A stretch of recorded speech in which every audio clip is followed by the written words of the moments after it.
Halo sahabatku, apa kabar kalian hari ini? Semoga selalu dalam keadaan sehat dan penuh semangat.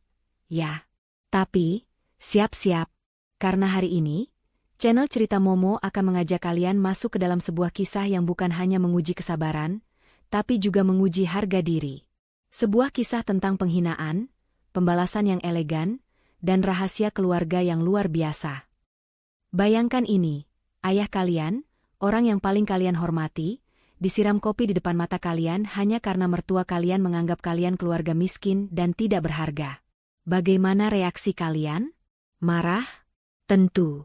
Tapi ayahku, beliau hanya membalas dengan sebuah bisikan tenang yang menjadi janji kehancuran, "Aku akan hancurkan bisnismu dan bisnis anakmu." Inilah kisah di balik judul viral. Mertuaku menyiram kopi ke ayahku dan menghina kami keluarga miskin. Ayahku dengan tenang, "Aku akan hancurkan bisnismu dan bisnis anakmu." Mereka menertawakan kami. Tanpa tahu siapa ayahku sebenarnya, mereka berlutut dan memohon ampun dalam ketakutan. Sebelum kita mulai bab pertama yang panas ini, seperti biasa, jangan lupa tunjukkan dukungan kalian ya. Klik tombol like untuk cerita ini, subscribe ke channel Cerita Momo, dan nyalakan lonceng notifikasi agar kalian tidak ketinggalan kelanjutan bab-bab berikutnya. Dan yang paling penting, sekarang juga, yuk komen di bawah. Tulis nama kalian, dari kota mana, dan akhiri dengan kata, hadir. Tunjukkan semangat kalian untuk mendukung Indira, Raga, Bapak Wisnu, Nyonya Sarah, dan Revan di kisah yang penuh intrik ini. Siap? Mari kita mulai. Indira menarik napas dalam-dalam, mencoba mengusir kecemasan yang mendera dadanya. Sudah 5 tahun ia menikah dengan Raga, dan selama 5 tahun itu pula, ia selalu menjadi sasaran tembak mertuanya, Nyonya Sarah. Namun, malam ini berbeda. Malam ini adalah malam yang ia harapkan menjadi titik balik, atau setidaknya, malam gencatan senjata. Malam ini, ayah kandungnya, Bapak Wisnu, datang jauh-jauh dari kota kelahirannya untuk makan malam bersama keluarga besar suaminya. Bagi Indira, ini adalah upaya terakhirnya untuk menunjukkan pada Nyonya Sarah bahwa ia dan keluarganya bukanlah sekadar debu yang bisa disingkirkan kapan saja. Rumah yang mereka tempati adalah rumah sederhana, hasil menyewa yang dibayar lunas oleh ayah Indira agar Raga tidak merasa harga dirinya terluka. Namun, Indira tidak pernah menceritakan detail itu kepada Raga. Ia tahu, dalam pandangan keluarga Raga, kesederhanaan adalah sinonim dari kemiskinan dan ketidakberdayaan. Ia menghabiskan waktu berjam-jam menata meja makan, memastikan setiap piring dan gelas bersih mengkilap, berharap kesempurnaan visual dapat menutupi kesenjangan sosial yang tak terucapkan. Tepat pukul 7 malam, bel pintu berbunyi. Jantung Indira berdebar kencang. Itu pasti Nyonya Sarah, Raga, dan adik iparnya, Revan.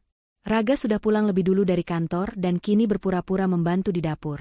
Lebih tepatnya, hanya berdiri sambil menatap ponselnya. Pintu terbuka, dan aura dingin serta wangi parfum mahal langsung menyeruak ke ruang tamu yang mungil itu. Nyonya Sarah masuk dengan langkah tegap, kepalanya terangkat tinggi seolah sedang berjalan di catwal bukannya di ruang tamu menantunya. Ia mengenakan gaun sutra berwarna marun yang berpotongan mahal, dan perhiasan berlian yang berkilauan di leher dan pergelangan tangannya. Di belakangnya, ada Revan, adik ipar Indira, yang berpenampilan tak kalah mentereng dengan jam tangan mewah dan jas kasual dari merek ternama. Revan selalu menjadi pangeran, kesayangan Nyonya Sarah, calon penerus bisnis catering dan event organizer keluarga yang sedang naik daun. "Oh, jadi ini rumahnya, ga?" Nyonya Sarah berkata dengan nada mengejek, matanya menyapu seluruh ruangan. "Aku kira kamu bilang mau sewa tempat yang sedikit layak. Ini seperti gudang yang dicat ulang. Udara panas sekali di sini, kamu yakin AC-nya berfungsi, Indira?" Indira memaksakan senyum, menahan rasa panas yang menjalar di pipinya. "Selamat datang, Bu Sarah, Revan. Mari masuk, ayah sudah di dalam." Raga langsung mendekat ke ibunya, mencium tangan Nyonya Sarah dengan penuh hormat. "Bu, maaf, memang agak sempit. Tapi ini yang terbaik yang bisa Indira siapkan." Raga melirik Indira dengan tatapan yang seolah menyalahkannya, membuat hati Indira semakin perih. Raga selalu memilih berpihak pada ibunya demi menjaga kenyamanannya sendiri. Ayah? Nyonya Sarah mengernyitkan dahi. Oh iya, ayah, itu. Aku dengar dia dari kampung. Apa dia sudah mandi? Aku tidak mau dia mengotori karpet baruku. Revan menyeringai, mengeluarkan ponselnya seolah sedang merekam untuk bahan tertawaan. Tenang, Bu. Kalau dia bau, kita bisa pura-pura batuk. Pada saat yang sama, Bapak Wisnu muncul dari ruang tengah. Beliau hanya mengenakan kemeja katun biasa berwarna biru muda yang sudah sedikit lusuh dan celana panjang berwarna krem. Penampilannya sangat sederhana, nyaris kontras total dengan kemewahan yang dibawa oleh Nyonya Sarah dan Revan. Namun, di balik kesederhanaan itu, ada ketenangan yang mengakar dalam diri Bapak Wisnu. Matanya memancarkan kehangatan, tetapi juga menyimpan kedalaman yang sulit dijangkau. Selamat malam, Nak Raga, Nak Revan, dan Ibu Sarah. Saya Wisnu, ayahnya Indira, sapa Bapak Wisnu dengan suara yang lembut dan berwibawa, mengulurkan tangan. Nyonya Sarah hanya mengulurkan ujung jari telunjuknya, menyambut salam itu dengan dingin. Nyonya Sarah Wirayudha. Saya rasa Anda tidak perlu tahu detail bisnis saya, intinya Anda harus tahu bahwa kami adalah keluarga terpandang di kota ini. Jadi, tolong jaga sikap Anda di depan kami. Revan tidak menyambut uluran tangan itu sama sekali. Ia hanya tertawa kecil, melirik jam tangannya. Pak, saya harap Anda tidak datang untuk meminta modal usaha atau pinjaman. Kami sedang sibuk. Bisnis catering kami sedang menjamur. Lusa kami akan mengurus acara pernikahan anak gubernur. Jadi, mohon jangan buang waktu kami. Pernyataan Revan menusuk hati Indira seperti pisau yang dingin. Ia menoleh ke arah Raga, berharap suaminya akan membela atau setidaknya menegur adiknya. Tapi Raga? Ia hanya menyenggol lengan Indira pelan, seolah memberi isyarat agar Indira bersabar dan membiarkan saja. Sikap Raga yang pasif membuat Indira benar-benar merasa sendirian. Bapak Wisnu tidak marah. Beliau hanya menarik tangannya kembali, tersenyum tipis, senyum yang penuh makna. Senyum itu membuat Nyonya Sarah agak jengkel. Kenapa Anda senyum? Apakah ada yang lucu dari ucapan anak saya? Desak Nyonya Sarah. Tidak ada yang lucu, Ibu Sarah. Saya hanya sedang berpikir. Saya rasa, kita memiliki definisi, kesibukan, yang sangat berbeda. Jawab Bapak Wisnu dengan tenang, membuat Nyonya Sarah semakin kesal. Mereka pun duduk di meja makan. Nyonya Sarah mengeluhkan setiap detail. Taplak meja yang kurang mewah, sendok garpu yang tidak bermerek, hingga masakan rumahan yang disajikan Indira. Astaga, Indira. Kenapa kamu tidak pesan saja catering dari tempat kami? Masakanmu ini terlalu sederhana. Sejak kapan Raga makan makanan serendah ini? Indira benar-benar ingin menangis. Tetapi ayahnya memberi kode dengan matanya, memintanya untuk tetap kuat. Bu Sarah, ini masakan kesukaan Raga, dan saya memasaknya dengan cinta.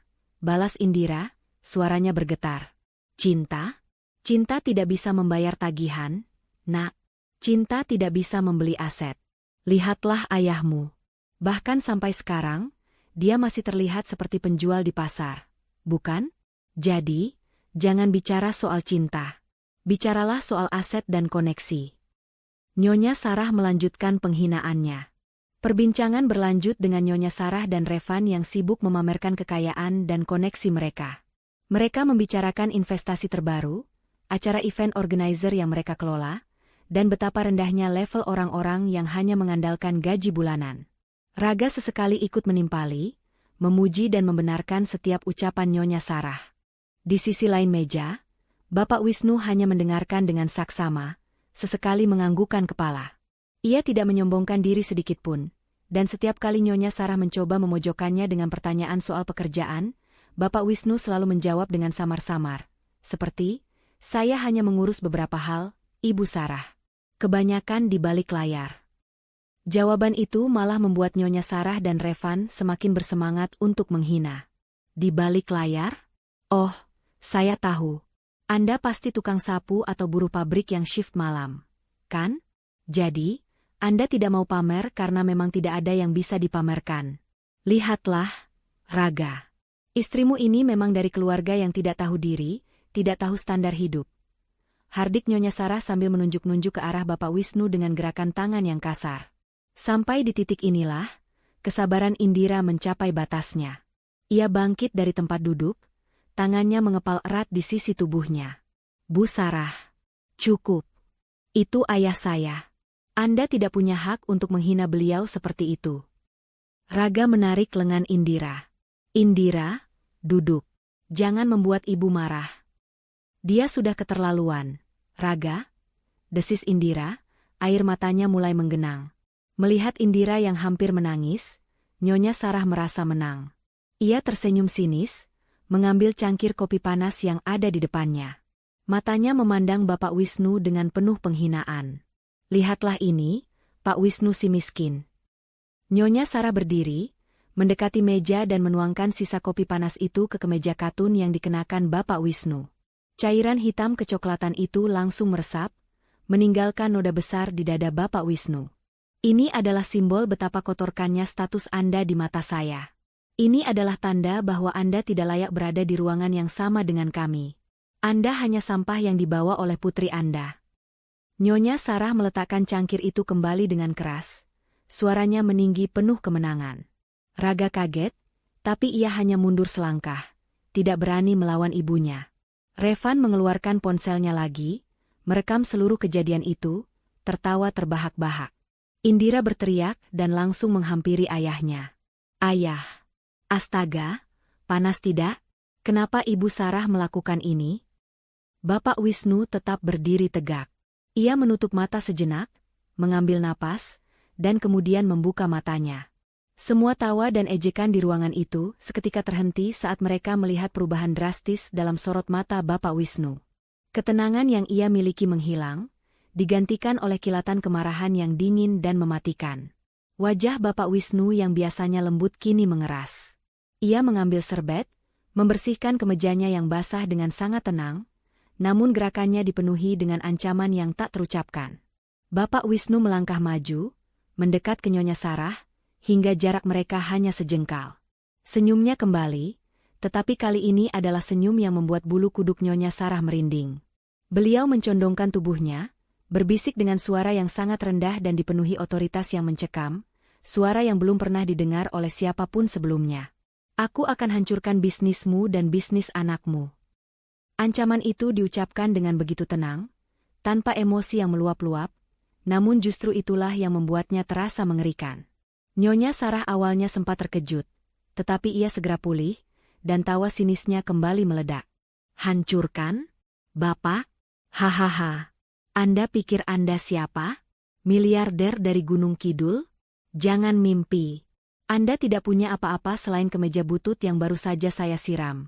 Raga, Revan, dengar ini. Lelaki miskin ini mengancam kita. Ayo kita tertawakan dia. Revan dan Raga pun ikut tertawa terbahak-bahak, menganggap ancaman Bapak Wisnu hanyalah gertakan dari seorang pecundang yang harga dirinya terluka. Tawa mereka memenuhi ruang tamu yang kini terasa sangat sempit dan panas. Indira berdiri di antara tawa meremehkan suami dan mertuanya, dan ayahnya yang kini kembali memasang wajah datarnya. Air mata kemarahan dan kekecewaan membasahi pipi Indira. Ia merasa hina, dan ia melihat ayahnya juga dihina habis-habisan di depan matanya sendiri. Ia merasa pernikahan ini sudah tidak ada artinya lagi. Ayah, kita pergi sekarang, ujar Indira, menggandeng lengan ayahnya. Tunggu, nak. Ada satu hal lagi yang harus kita lakukan sebelum pergi, jawab Bapak Wisnu, pandangannya kembali tertuju pada Nyonya Sarah. Beliau menyentuh saku kemejanya yang basah, mengambil sesuatu, dan meletakkannya di atas meja makan. Itu adalah sebuah kartu nama dengan desain minimalis, hanya bertuliskan nama Wisnu di bagian tengah, dan di sudut bawah, terdapat logo kecil yang terukir sangat elegan. Nyonya Sarah dan Revan tidak memperhatikan detail logo itu. Mereka hanya melihat tulisan, Wisnu, dan kembali tertawa. Kartu nama? Bapak pikir ini lelucon? Di sini tertulis apa? Wisnu, penjual pecel lele terkaya se-Jawa Tengah, ejek Revan. Simpan baik-baik kartu nama itu, Ibu Sarah. Karena dalam beberapa hari ke depan, Anda akan sangat merindukan nama yang tertera di sana, kata Bapak Wisnu. Beliau kemudian menoleh ke Indira. Ayo, nak, Sudah waktunya kita menunjukkan kepada mereka arti sebenarnya dari kehormatan. Indira dan Bapak Wisnu pun melangkah keluar dari rumah itu, meninggalkan Nyonya Sarah, Raga, dan Revan yang masih tertawa terbahak-bahak. Di luar, Bapak Wisnu tidak pergi ke mobil butut seperti yang dibayangkan oleh keluarga Raga. Sebaliknya, sebuah mobil sedan mewah berwarna hitam sudah menanti di tepi jalan. Sopir berbaju rapi membukakan pintu. Nyonya Sarah yang penasaran sempat mengintip dari jendela, dan ia melihat Bapak Wisnu masuk ke dalam mobil mahal itu, hanya untuk menepisnya dengan alasan, paling-paling itu mobil taksi online mewah. Dasar miskin, hanya mampu naik sekali-sekali. Di dalam mobil, Bapak Wisnu menyandarkan punggungnya. Ia merangkul Indira yang masih sesenggukan. Tenang, sayang. Mereka tidak tahu siapa aku. Mereka tidak tahu apa yang telah mereka sentuh. Dan mereka tidak akan pernah menyangka bahwa tawa mereka malam ini adalah tawa terakhir mereka di atas kehormatan kita. Bapak Wisnu mengeluarkan ponselnya. Ia menatap layar itu sejenak, memutar nomor yang tertera di kartu nama yang tadi ia letakkan di meja makan. Nomor pengacara kepercayaannya, Pak Dirga. Pak Dirga? Ya, ini saya, Wisnu. Execute the plan, jalankan rencana, sekarang. Saya ingin semua koneksi dan fasilitas bisnis yang terkait dengan Wirayuda Group dibekukan, ditarik, dan diputus total. Dan pastikan, mereka tidak akan pernah tahu siapa yang menekan tombol itu, sampai semuanya benar-benar hancur. Ini saatnya kita melakukan pemulihan kehormatan secara total. Perintah itu diucapkan dengan nada yang begitu dingin dan tegas, membuat Indira yang mendengarnya merinding. Malam itu, di tengah kemarahan dan penghinaan, Nyonya Sarah, Raga, dan Revan tidak menyadari bahwa mereka baru saja menendang harimau yang sedang tidur. Mereka baru saja menghina bukan sekadar tukang sapu, melainkan sosok konglomerat pendiri holding company raksasa yang selama ini menyokong, meminjamkan modal, dan menjadi darah tak terlihat dalam bisnis keluarga Wirayuda. Roda balas dendam yang elegan dan menghancurkan telah resmi berputar. Sementara Nyonya Sarah dan anak-anaknya masih tertidur nyenyak dalam tawa kemenangan palsu mereka, Ayah Indira dan Pak Dirga sedang bekerja dalam diam, menyiapkan badai finansial yang akan menyapu bersih seluruh kesombongan mereka. Indira memandang ayahnya, merasakan campuran ketakutan dan kebanggaan. Ia tahu, setelah malam ini, hidupnya dan hidup Raga tidak akan pernah sama lagi. Ia kini berada di garis depan sebuah pertempuran yang akan mengungkap kebenaran mengerikan di balik kesederhanaan ayahnya dan kesombongan mertuanya. Keesokan paginya, kedamaian di rumah mewah Nyonya Sarah Wirayuda terasa begitu palsu.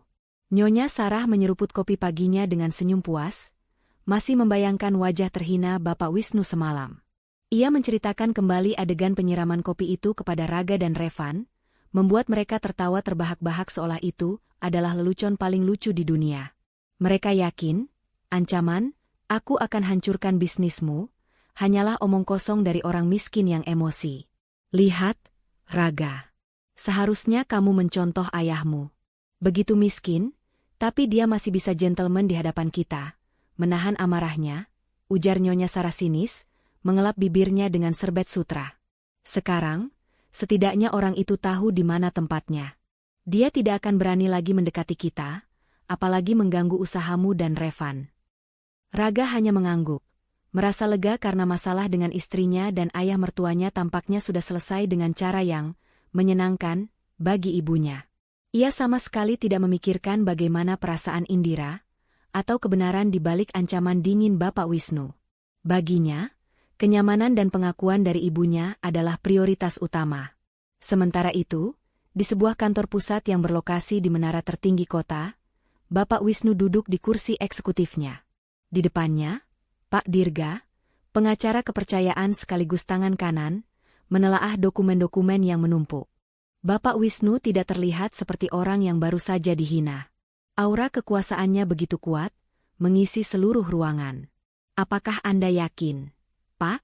Ini akan menjadi guncangan besar bagi Wirayuda Group. Kita adalah penyokong utama mereka di 3 lini bisnis vital, tanya Pak Dirga hati-hati. Yakin, Dirga? Sangat yakin, jawab Bapak Wisnu, suaranya mantap. Mereka mengira kesederhanaan adalah kelemahan. Mereka menyentuh harga diriku dan, yang lebih parah, harga diri putriku.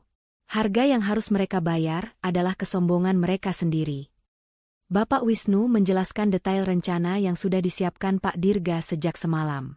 Pertama, pemutusan kontrak sepihak. Bukan hanya kontrak catering, tapi semua kontrak logistik dan suplai bahan baku yang selama ini tanpa Nyonya Sarah sadari, dikendalikan oleh anak perusahaan holding Bapak Wisnu. Kedua, penarikan tiba-tiba semua fasilitas pinjaman lunak yang diberikan oleh bank-bank rekanan Bapak Wisnu, yang selama ini menjadi modal kerja utama Wirayuda Group. Ketiga, pembekuan aset-aset penting yang dijadikan jaminan, aset-aset yang sebenarnya memiliki masalah legalitas dan kini berada di bawah pengawasan ketat legal tim Bapak Wisnu. Saya ingin mereka merasakan betul artinya kehancuran, kata Bapak Wisnu. Saya ingin mereka tahu bagaimana rasanya berdiri tanpa sokongan sepeser pun. Lakukan secara simultan, Dirga. Mulai siang ini. Pak Dirga mengangguk, terkesan dengan ketenangan dan ketegasan bosnya. Siap, Pak Wisnu. Saya akan pastikan mereka tidak bisa berbuat apa-apa. Seluruh tim sudah siap. Siang harinya, di kantor Wirayuda Group, Revan sedang merayakan kemenangan kecilnya. Ia baru saja mendapatkan berita bahwa salah satu pesaing utama mereka mengalami masalah besar. Ia bersorak, merasa bisnisnya tak tertandingi. Tiba-tiba, telepon berdering. Itu adalah panggilan dari klien terbesar mereka, Bapak Sutejo, yang akan menyelenggarakan pernikahan akbar anak gubernur lusa. Wajah Revan langsung pucat setelah mendengar ucapan di seberang sana. Apa? Bapak Sutejo, Anda tidak bisa membatalkan kontrak sekarang. Kami sudah menyiapkan segalanya, teriak Revan panik. Maaf, Nak Revan. Ini bukan pembatalan. Ini perintah dari holding kami. Mereka memutuskan semua kerjasama dengan Wirayuda Group. Mereka bilang ada masalah etika bisnis yang sangat serius. Suara Bapak Sutejo terdengar formal dan dingin. Masalah etika bisnis? Apa maksud Anda? Siapa holding Anda? Saya tidak bisa menyebutkan namanya, Nak Revan. Tapi mereka sangat besar. Saya hanya mendapat instruksi untuk menghentikan semua transaksi dengan Anda. Tutup Bapak Sutejo, lalu menutup teleponnya. Revan masih mematung, ponselnya terlepas dari tangan. Kerugian dari pembatalan kontrak ini saja sudah mencapai puluhan miliar. Belum lagi denda yang harus dibayar. Belum sempat ia menenangkan diri, telepon dari supplier utama bahan baku datang. Revan, kami harus menahan semua pengiriman. Ada masalah dengan pendanaan kami, kata supplier itu. Pendanaan? Kalian adalah perusahaan raksasa. Ada apa dengan kalian? Tanya Revan, mulai gemetar. Maaf, kami baru saja mendapat instruksi dari perusahaan induk kami untuk menghentikan semua suplai ke klien yang tidak memiliki riwayat kredit yang bersih. Seketika itu, Revan menyadari sesuatu yang janggal. Dua perusahaan raksasa membatalkan kerjasama dan suplai secara bersamaan? Perusahaan-perusahaan ini adalah perusahaan yang sangat stabil, tak mungkin goyah dalam semalam. Pikirannya melayang pada ancaman dingin Bapak Wisnu semalam. Ia tertawa lagi, berusaha meyakinkan diri bahwa tidak mungkin orang miskin itu punya kekuatan sebesar ini. Mustahil. Itu hanya kebetulan, teriaknya pada dirinya sendiri. Bersamaan dengan kekacauan di kantor Revan, Nyonya Sarah mengalami kepanikan serupa di ruang kerjanya. Pintu digedor keras. Bu, ada surat dari Bank Sentosa dan Bank Makmur, teriak seorang karyawan. Nyonya Sarah merobek amplop itu dengan tergesa-gesa. Isi surat itu membuatnya nyaris pingsan. Kedua bank itu, yang selama ini memberikan pinjaman lunak dengan bunga rendah dan jangka waktu panjang, secara serentak meminta pelunasan seluruh utang dalam waktu 2x24 jam. Tidak mungkin. Ini tidak masuk akal. Pinjaman kita masih berjalan baik, jerit Nyonya Sarah. Mereka bilang, jaminan yang kita berikan, tanah yang ada di pinggiran kota itu, ternyata tidak memenuhi standar kelayakan dan memiliki masalah kepemilikan yang rumit. Mereka menuntut pelunasan segera atau properti utama kita akan disita. Jelas si karyawan dengan wajah ketakutan. Nyonya Sarah tahu persis tanah itu. Itu adalah salah satu aset terbesar Wirayuda Group. Selama ini, pinjaman lunak itu didapat berkat koneksi kuat yang diatur oleh teman bisnis yang tidak pernah ia temui secara langsung, melainkan melalui surat dan perantara. Perantara itu selalu meyakinkannya bahwa pinjaman ini aman. Kepanikan Nyonya Sarah memuncak. Ia menelepon Raga yang saat itu sedang berada di kantornya sendiri, yang bergerak di bidang properti skala menengah. Raga mengangkat telepon dengan napas terengah-engah. "Raga, ada apa ini? Kenapa Bank Sentosa menuntut pelunasan utang dalam 2 hari?" jerit Nyonya Sarah dari seberang telepon. "Aku juga tidak tahu, Bu. Bisnisku juga aneh. Kontrak 2 proyek pembangunan perumahan di Bintaro tiba-tiba dibatalkan sepihak. Mereka bilang, investor utama mendadak menarik diri. Mereka bilang ada masalah dengan reputasi perusahaan kita." Jawab Raga, suaranya dipenuhi rasa takut. "Reputasi? Kita adalah Wirayuda. Kita punya reputasi yang tak terlukiskan, Raga." "Tidak, Bu. Pihak investor menyebutkan bahwa mereka tidak ingin berurusan dengan entitas bisnis yang memiliki masalah moral dan etika. Aku tidak mengerti apa maksud mereka." Tiba-tiba, Raga teringat dengan ucapan Bapak Wisnu. Ancaman itu. Ancaman kehancuran. Wajahnya yang pucat kini mulai memerah karena darah yang berdesir ke kepala. Ia tertawa kering. "Tidak mungkin, Bu. Itu hanya kebetulan. Mana mungkin orang miskin seperti Ayah Indira bisa melakukan semua ini? Mustahil." Sementara keluarga Wirayuda dilanda kekacauan dan berusaha mencari tahu sumber bencana yang datang serentak, Indira sedang berada di sebuah kedai kopi yang tenang. Ia menunggu ayahnya, Bapak Wisnu. Ia telah memutuskan, ia tidak akan kembali ke rumah Raga sampai ayahnya memberinya perintah. Bapak Wisnu tiba, mengenakan setelan jas kasual yang rapi dan elegan. Bukan jas mahal yang mencolok, tetapi jas yang memancarkan kualitas dan kekuasaan tanpa perlu berteriak. Kontras dengan kemeja lusuh yang disiram kopi semalam, kini Bapak Wisnu terlihat benar-benar seperti sosok yang ia sembunyikan selama ini. "Ayah, apa yang terjadi? Semalam aku mendengar Ibu Sarah berteriak histeris di telepon dengan Raga. Apa yang sudah ayah lakukan?" tanya Indira, hatinya dipenuhi rasa cemas sekaligus penasaran. Bapak Wisnu tersenyum hangat, meraih tangan putrinya. "Aku hanya menepati janji. Nak, aku bilang, aku akan menghancurkan mereka. Mereka menertawakan kehormatan kita, dan aku akan membuat mereka menangis darah untuk harga diri yang sudah mereka injak." Bapak Wisnu kemudian mengungkapkan rahasia terbesar yang selama ini ia simpan. Ia menceritakan bahwa Wirayuda Group bukan sepenuhnya perusahaan mandiri. Beberapa tahun yang lalu, di masa krisis finansial, Nyonya Sarah pernah memohon bantuan kepada teman lama suaminya. Teman lama itu, yang kini telah meninggal, ternyata adalah rekan kerja dan bawahan Bapak Wisnu di awal karirnya. Saat itu, Bapak Wisnu menyelamatkan Wirayuda Group dari kebangkrutan total. Ia menyuntikkan modal, memberikan koneksi, dan bahkan menyediakan jaminan aset untuk pinjaman bank, tetapi dengan satu syarat, namanya tidak boleh muncul dalam dokumen publik. Ia ingin tetap menjadi orang biasa di mata publik, terutama di mata putrinya. "Aku ingin kamu mencintaiku sebagai ayahmu yang sederhana, bukan sebagai Wisnu, the invisible hand di balik semua konglomerasi ini, Nak," jelas Bapak Wisnu. "Aku hanya ingin melihat kejujuran dan ketulusan Raga. Aku ingin melihat apakah dia benar-benar tulus mencintaimu, terlepas dari latar belakangku." Indira tertegun. Jadi, selama ini, kesombongan Nyonya Sarah dan Revan didasarkan pada kekayaan yang sebagian besar berasal dari holding ayahnya sendiri, dan ayahnya hanya diam, menunggu untuk melihat ketulusan Raga. Tapi, Raga, dia diam saja saat Ibu Sarah menghinaku dan menyiram kopi ke ayah, ujar Indira, suaranya lirih. "Itulah yang menyakitkan, Nak," kata Bapak Wisnu, matanya memancarkan kesedihan. Dia memilih kenyamanan dan restu ibunya, daripada membela kehormatan istrinya. Dia memilih diam saat ibunya menertawakan ayahmu.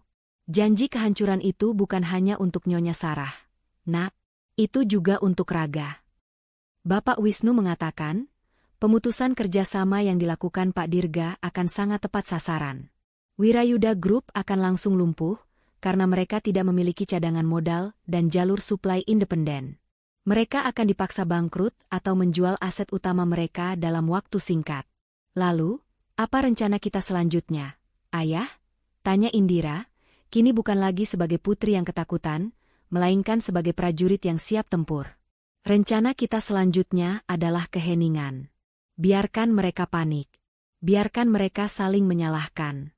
Biarkan mereka merasa bahwa takdir sedang menghukum mereka.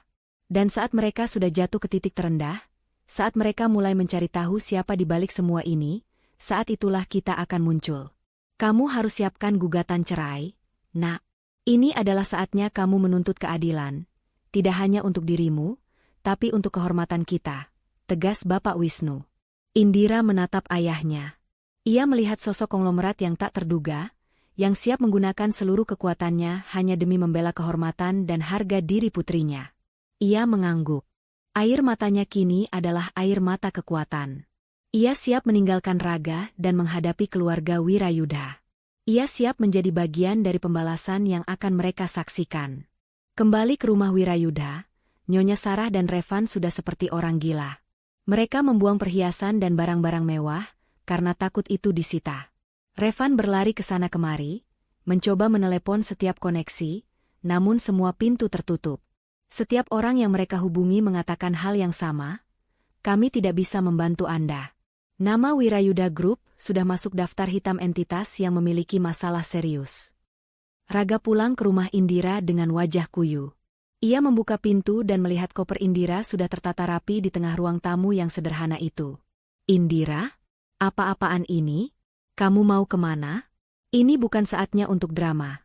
Seru Raga, suaranya dipenuhi frustrasi. Aku akan pergi, Raga. Aku akan pergi dengan ayahku, orang yang kamu biarkan dihina dan disiram kopi di depan matamu sendiri. Jawab Indira, menatap Raga dengan mata yang dingin. Kamu harus di sini. Ibuku butuh kamu. Bisnis kami sedang hancur. Kamu harus membantu kami. Ayahmu? Aku tahu dia tidak bisa apa-apa. Dia hanya orang miskin yang mengancam. Kamu jangan bodoh, Indira. Raga mencoba meraih lengan Indira. Indira menepis tangan Raga dengan kasar. Kamu bilang dia orang miskin? Kamu bilang dia tidak bisa apa-apa? Sebentar lagi, kamu akan tahu siapa ayahku yang sebenarnya, Raga. Dan saat kamu tahu, kamu akan menyesal telah menertawakan ancaman itu. Ini adalah harga dari secangkir kopi yang merusak kehormatan kami. Raga terkejut, melihat Indira yang berbeda. Indira yang kini berdiri tegak, memancarkan keberanian yang selama ini ia sembunyikan. Namun, Raga tetap tidak percaya. Ia masih berpikir bahwa Indira hanya sedang mencari simpati. Tidak ada yang perlu kusesali. Jangan coba menakutiku, Indira. Kamu hanya seorang desainer interior tanpa modal. Bentak Raga, matanya memancarkan rasa tidak percaya dan amarah. Indira mengambil koper itu, kemudian melangkah keluar. Ia menoleh sekali lagi ke arah Raga. Bersiaplah, Raga. Kalian sudah mendapatkan kehancuran yang kalian minta. Dan kalian tidak akan pernah lagi menertawakan kami. Saat Indira menutup pintu, ia mendengar suara teriakan Raga dari dalam rumah, memanggil namanya dengan putus asa. Namun, Indira tidak menoleh. Ia berjalan ke mobil mewah yang menunggu di luar, tempat ayahnya menantinya. Badai telah dimulai, dan Indira kini berada di sisi kekuatan sejati. Kepergian Indira pada malam hari itu meninggalkan Raga dalam kebingungan dan amarah yang meledak-ledak. Ia tidak percaya bahwa istrinya berani meninggalkannya. Apalagi setelah ancaman konyol dari ayah mertuanya yang ia anggap remeh. Raga kembali ke rumah keluarganya di mana suasana sudah mencekam. Nyonya Sarah dan Revan sudah berganti dari pakaian mahal mereka menjadi pakaian rumahan yang lusuh. Mereka duduk di ruang keluarga, dikelilingi tumpukan dokumen dan telepon genggam yang terus berdering membawa kabar buruk. Raga, kamu dari mana saja? Cari istrimu. Minta dia suruh ayahnya berhenti main-main. Ini sudah keterlaluan, jerit Nyonya Sarah begitu melihat putranya muncul. Wajahnya yang biasa dipoles kini tampak kusam, matanya bengkak karena kurang tidur dan stres. Aku baru dari rumahnya, Bu. Dia pergi. Dia benar-benar pergi dengan ayahnya. Dia bilang, kita akan menyesal karena menertawakan mereka. Balas Raga, sama paniknya. Ia tak lagi memancarkan aura pria mapan, kini ia hanyalah anak kecil yang ketakutan. Menyesal? Aku tidak menyesal. Aku hanya bingung siapa di balik semua ini. Nyonya Sarah menggebrak meja kopi yang mahal itu. Revan, apa yang Bang katakan lagi? Apakah mereka mau memberi kita perpanjangan waktu? Revan, yang biasanya penuh percaya diri, kini duduk membungkuk lesu. Tidak, Bu. Mereka menolak. Mereka bilang, jaminan properti kita bermasalah. Mereka memberikan batas waktu 24 jam lagi, kalau tidak properti utama kita yang akan disita. Raga terperanjat. Properti utama? Maksudmu villa di puncak itu? Tidak mungkin. Itu aset warisan. Itu yang dikatakan Ban. Dan ini yang lebih gila. Bu, kata Revan, suaranya tercekat. Saya baru saja menelepon beberapa kolega lama. Mereka semua mengatakan hal yang sama. Bahwa Wirayuda Group sedang diincar oleh The Invisible Hand. Seseorang yang sangat kuat di balik layar, yang entah mengapa, tiba-tiba menarik semua koneksi dan sumber daya dari kita. Nyonya Sarah tertawa sumbang, tawa yang terdengar histeris. The Invisible Hand? Astaga, Revan. Kamu membaca cerita konyol di internet? Ini bukan film. Ini bisnis. Ini pasti ulah pesaing kita, si Aji itu. Dia pasti cemburu. Bukan, Bu. Ini terlalu terstruktur untuk sekadar pesaing. Semua pembatalan, penarikan modal, hingga masalah jaminan bank terjadi pada saat yang sama. Semua berawal setelah kita menghina si ayah miskin itu. Kata Revan, meski enggan, kebenaran itu mulai merayap masuk ke benaknya. Raga langsung menepis ide itu. Jangan konyol, Revan. Ayah Indira itu orang biasa. Dia naik mobil taksi online murahan saat pergi. Dia hanya punya kartu nama tanpa nama perusahaan. Jangan gila. Namun, perkataan Raga tidak meyakinkan siapapun, termasuk dirinya sendiri. Mereka semua terlalu takut untuk mengakui kemungkinan yang paling absurd. Bahwa orang yang mereka hina habis-habisan adalah sumber bencana yang tengah mereka hadapi. Sementara kekacauan melanda rumah Wirayuda, Indira dan Bapak Wisnu berada di sebuah apartemen mewah yang sangat privat. Apartemen itu disewa tanpa nama, hanya atas nama holding company ayahnya. Apartemen itu sangat luas, dengan pemandangan kota yang menakjubkan, dan desain interiornya sangat cocok dengan selera desain Indira. Indira menghabiskan hari itu bukan dengan berduka, melainkan dengan merencanakan langkah selanjutnya bersama ayahnya dan Pak Dirga. Pak Dirga menunjukkan kepada Indira dokumen-dokumen legalitas Wirayuda Group. Indira terkejut melihat betapa banyak aset yang mereka anggap milik sendiri, ternyata memiliki ketergantungan atau jaminan langsung kepada entitas yang dikendalikan Bapak Wisnu. Ayah, kenapa ayah membiarkan mereka sejauh ini? Tanya Indira. Aku memberinya kesempatan, Nak. Kesempatan untuk Raga menjadi suami yang baik. Kesempatan untuk Nyonya Sarah menjadi ibu mertua yang berhati nurani. Tapi mereka memilih kesombongan. Mereka pikir uang dan kekuasaan adalah segalanya. Sekarang, mereka akan tahu bahwa ada kekuatan yang jauh lebih besar daripada kekayaan semu mereka. Jelas Bapak Wisnu. Bapak Wisnu meminta Indira menyiapkan gugatan cerai, dan juga beberapa tuntutan hukum lainnya. Tujuannya bukan hanya berpisah dari Raga, tetapi juga menuntut ganti rugi atas penghinaan yang dialami ayahnya, menggunakan video penyiraman kopi sebagai bukti utama. Kita akan menyerang mereka di dua front, Nak. Finansial dan moral, kata Pak Dirga. Kekuatan ayahmu akan melumpuhkan mereka di sektor finansial, dan keberanianmu, Indira, akan menghancurkan reputasi mereka di mata publik dan hukum. Indira merasa takut, tetapi ia juga merasa didukung penuh. Keberanian ayahnya menular padanya. Aku siap, Pak Dirga. Aku tidak akan membiarkan penghinaan itu terjadi lagi.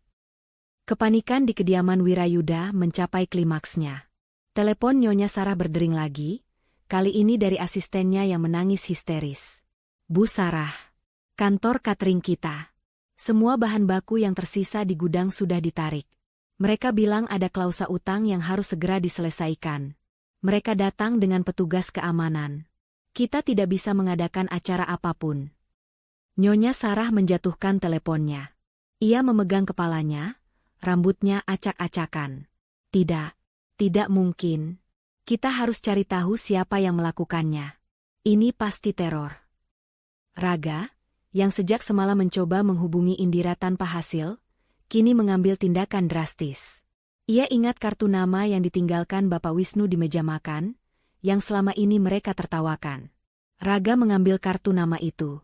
Hanya nama, Wisnu, dan logo kecil. Tidak ada nomor telepon perusahaan, gerutu Raga. Logo itu. Aku seperti pernah melihatnya. Gumam Revan, matanya menyipit saat menatap logo elegan di sudut kartu. Revan adalah ahli dalam mengenali merek dan logo-logo korporasi besar, karena pekerjaannya. Ia mengambil ponselnya, gemetar, dan mulai mencari di internet. Dia mengetikkan deskripsi logo itu. Tangan Revan mulai berkeringat. Dia mencari lagi dengan kombinasi kata kunci yang lebih spesifik, membandingkan bentuk geometris, dan warna emas yang tersembunyi. Beberapa detik kemudian, wajahnya berubah pucat pasi, seperti mayat hidup. Raga dan Nyonya Sarah menatap Revan dengan penuh tanya. Revan, ada apa? Katakan, desak Nyonya Sarah. Revan mengangkat wajahnya, suaranya hanya berupa bisikan ketakutan. Bu, Raga, logo ini adalah lambang dari Ascendan Group. Hening. Nama itu menggema di ruangan itu. Ascendan Group. Perusahaan holding raksasa yang tidak pernah berinteraksi dengan publik, tetapi dikenal sebagai pengendali di balik puluhan perusahaan multinasional di bidang logistik, perbankan, dan properti. Kekuatan finansial mereka tidak terukur. Mereka adalah the invisible hand yang nyata. Nyonya Sarah tertawa lagi, kali ini tawa yang benar-benar hampa. Ascendan Group? Kamu bercanda, Revan? Itu perusahaan yang nilai asetnya lebih besar dari seluruh kota ini. Tidak mungkin ayah si Indira itu, dia hanya. Dia adalah pendiri dan pemiliknya. Bu, potong Revan, air matanya mulai mengalir. Saya ingat, 3 tahun lalu, saat kita menghadiri forum bisnis tertutup, saya melihat video presentasi tentang sejarah Ascendan.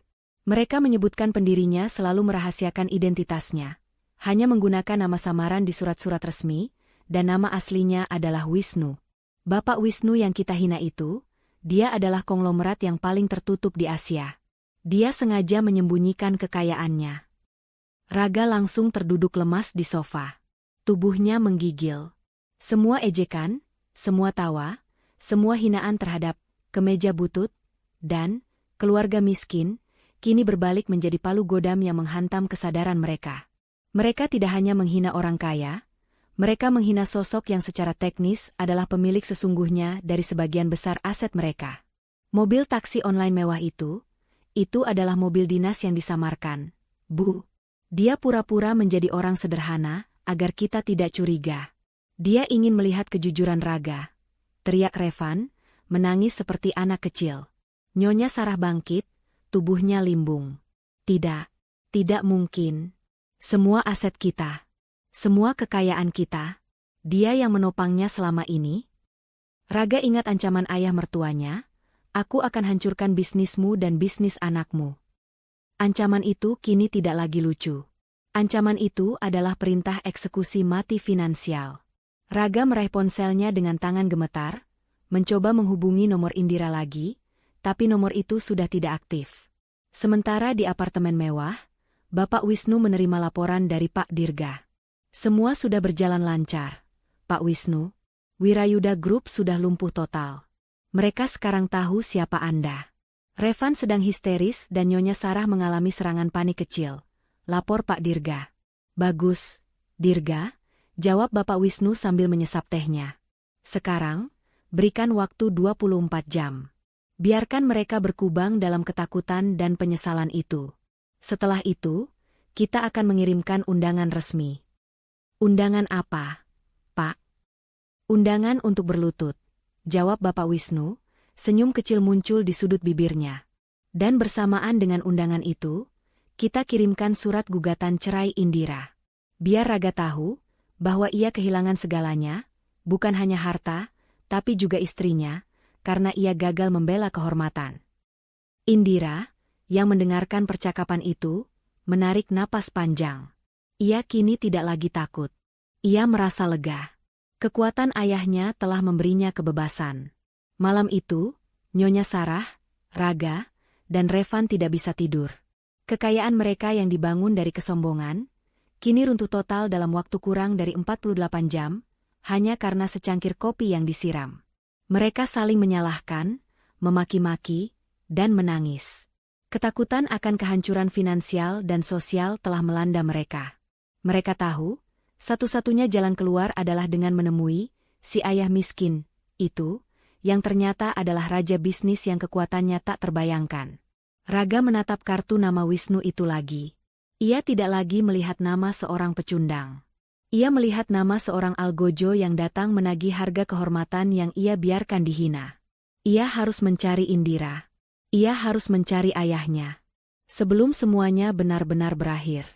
Keesokan harinya, keputusasaan melingkupi rumah Wirayudha. Mereka tidak bisa lagi lari dari kenyataan. Nyonya Sarah, Raga, dan Revan kini berkumpul. Wajah mereka kusam dan penuh ketakutan. Mereka telah mencoba menghubungi setiap relasi, tetapi semua nomor tidak aktif atau menolak panggilan mereka. Nama Wirayudha Group sudah menjadi pariah di kalangan elit bisnis kota.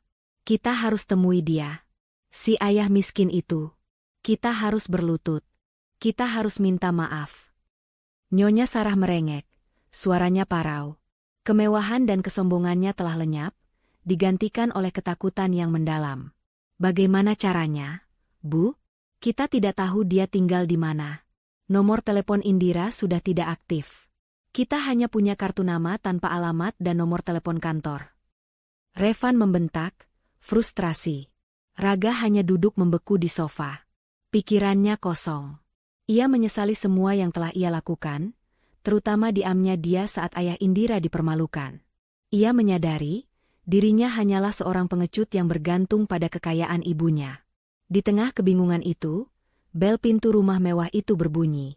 Kali ini, bukan teriakan histeris dari kurir atau kolega, melainkan suara sopan dari interkom. Selamat pagi, saya Pak Dirga, dari kantor hukum Ascendan Legal. Saya ingin bertemu dengan Nyonya Sarah Wirayudha dan Bapak Raga Wirayudha. Mendengar nama Ascendan, Nyonya Sarah dan Raga langsung melompat panik. Sosok, The Invisible Hand, itu kini mengirim utusannya. Ini bukan lagi ancaman, ini adalah eksekusi. Mereka membuka pintu, dan di sana berdiri Pak Dirga, pengacara pribadi Bapak Wisnu, mengenakan setelan jas yang sempurna dan membawa sebuah tas kulit mewah. Aura profesionalismenya sangat mengintimidasi. Silakan masuk, Pak Dirga. Oh, terima kasih sudah repot-repot datang, ujar Nyonya Sarah dengan suara yang dibuat-buat ramah, sangat kontras dengan sikapnya yang angkuh biasanya. Pak Dirga masuk tanpa basa-basi.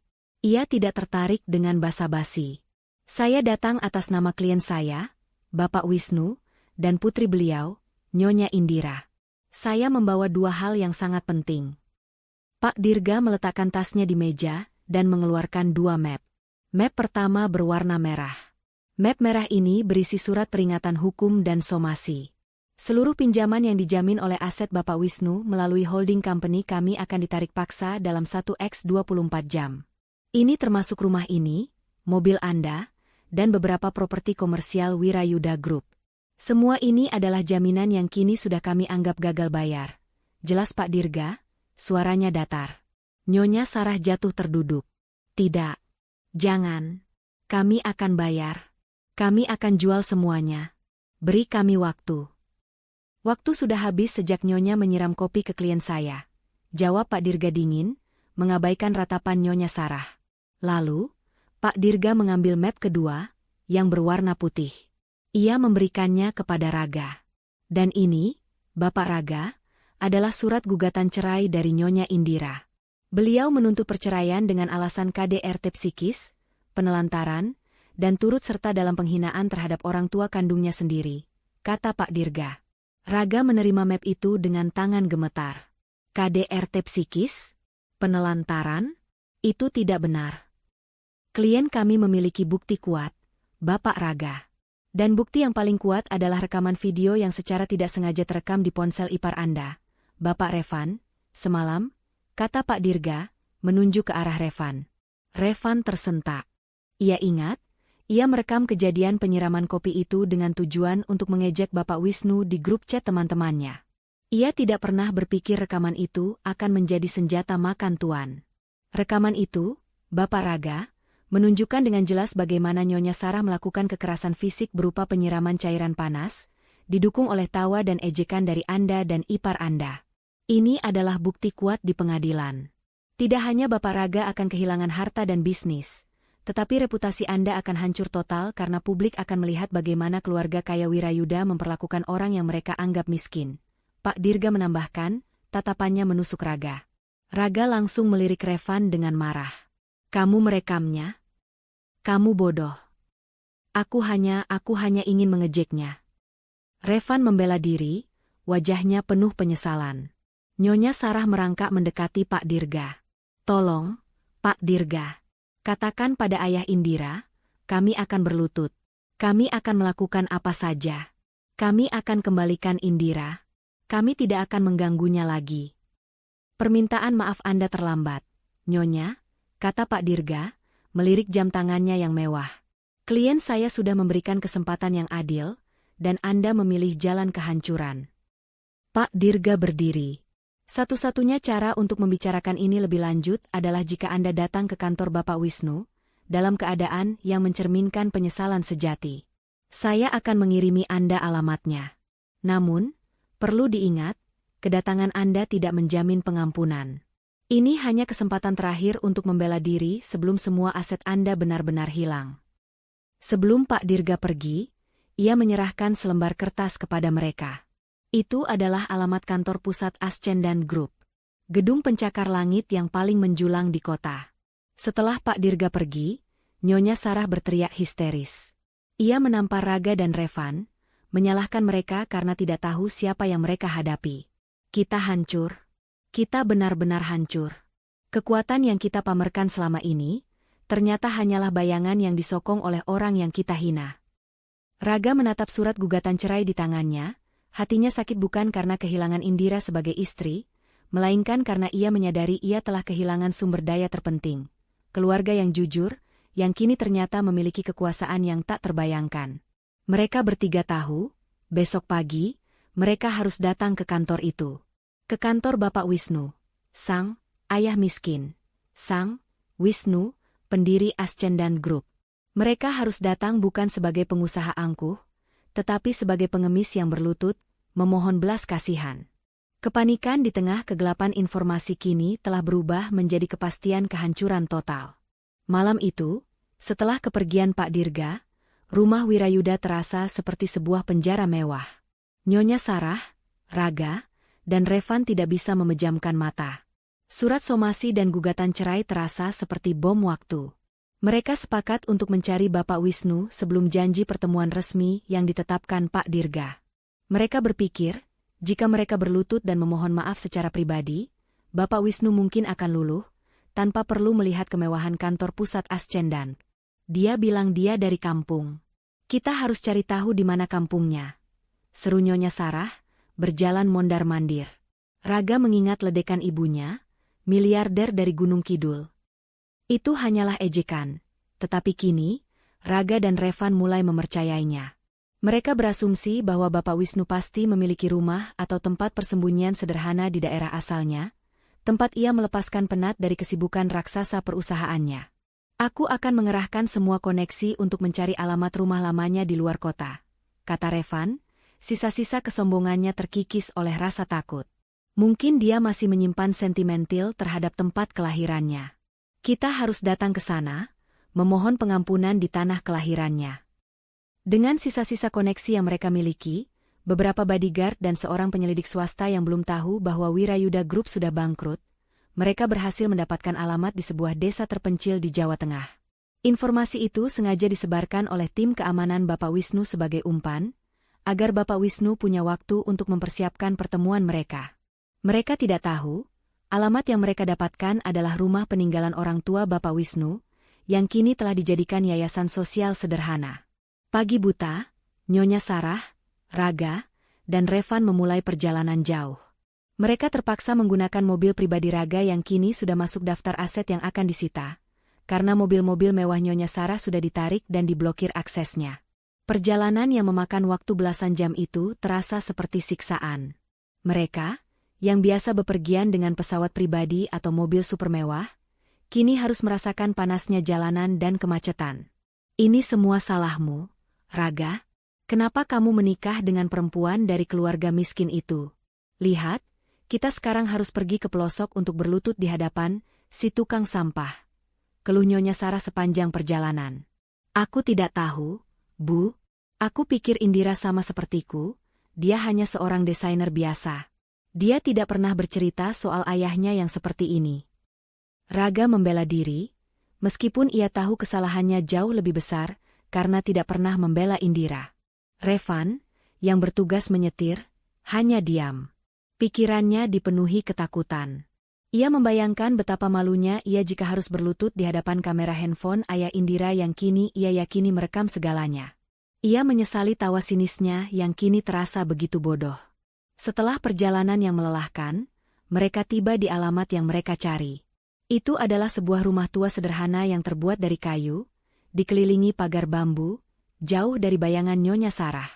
Di depan rumah itu, ada plang kecil bertuliskan, Yayasan Kesejahteraan Sosial Kasih Bapak. Ini markas rahasia si konglomerat itu? Nyonya Sarah bergumam, tidak percaya. Raga, kamu yakin kita tidak salah alamat? Aku tidak yakin, Bu, tapi ini alamat yang diberikan oleh tim pencari kita. Jawab Raga, mulai merasa curiga. Mereka pun turun dari mobil. Nyonya Sarah, yang biasanya berjalan tegap dengan sepatu hak tingginya, kini berjalan kesulitan di jalanan tanah. 3 orang yang mewakili kemewahan kota besar itu tampak kontras dan menyedihkan di lingkungan pedesaan yang damai. Seorang wanita paruh baya yang ramah keluar dari rumah. Selamat datang. Ada yang bisa saya bantu, Bapak-bapak, Ibu? Kami mencari Bapak Wisnu. Apakah beliau ada di sini? Tanya Nyonya Sarah, berusaha terdengar sehormat mungkin. Wanita itu tersenyum tulus. Oh, Bapak Wisnu? Beliau memang pemilik yayasan ini, tapi beliau jarang sekali kemari, Bu. Beliau hanya mengirim bantuan finansial dan perwakilan setiap bulannya. Beliau sangat peduli dengan anak-anak yatim di sini, tapi identitas beliau sangat rahasia. Kenapa, Bu? Apakah Anda keluarga? Nyonya Sarah terpaku. Jadi, The Invisible Hand itu bukan bersembunyi di sini, melainkan menggunakan tempat ini sebagai kedok sederhana untuk kegiatan amalnya. Ini adalah pukulan telak. Bapak Wisnu tidak hanya kaya, tapi juga memiliki hati yang mulia, sangat berbeda dengan keluarga mereka yang hanya mementingkan kekayaan.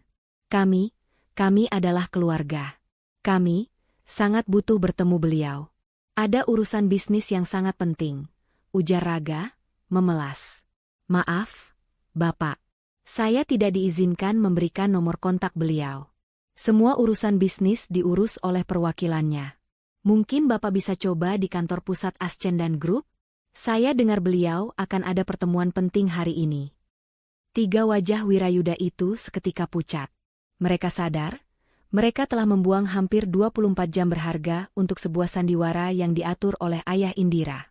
Bapak Wisnu sudah tahu mereka akan mencari tempat persembunyiannya yang sederhana, dan ia menggunakan kebiasaan sombong mereka yang meremehkan orang miskin untuk mengelabui mereka. Mereka kembali ke mobil dengan kekalahan yang memalukan. Mereka sekarang harus memacu mobil itu kembali ke kota dalam waktu yang sangat singkat, karena janji pertemuan resmi dengan Bapak Wisnu sudah semakin dekat.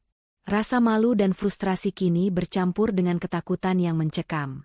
Mereka baru menyadari betapa jauhnya level mereka dibandingkan Bapak Wisnu.